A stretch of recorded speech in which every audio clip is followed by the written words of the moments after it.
Okay, so the active straight leg lift off. Great exercise for developing end range strength in the hip flexors, as well as activating hip flexors prior to lower body training such as a squat or a deadlift session. Common thing that we tend to see with people with weak lumbopelvic stability, weak hip flexor strength and weak core is that they possess limited ankle mobility. Now, if you've done an ankle mobility screening test and you've seen that the restriction occurs due to tightness in the back of your calves, then that's absolutely fine. This exercise might not necessarily be the one that you need, although it is still beneficial. However, if you perform an ankle mobility screening test and find that the restriction occurs at the front of the ankle, a thick band right at the base of the shin, then it might be that you have tight, what's known as tibialis anterior muscles as a result of weak hip flexors.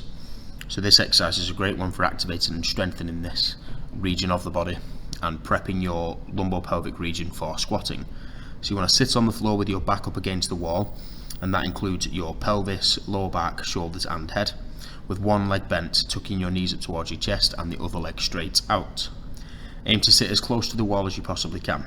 Lift your chest up tall, extending through your thoracic spine, brace your stomach and lift the straight leg off the ground as high as you can go. Do this whilst also relaxing the foot. So again, you'll see as soon as you lift your leg that your ankle will dorsiflex and you'll draw your toes up towards your knees. Try and relax your foot and hold the straight leg position. You should feel the tension build in the top of your thigh, close towards your hip joint. Hold this for the desired number of seconds and repeat for the desired number of reps. Then lower down and repeat on the opposite side.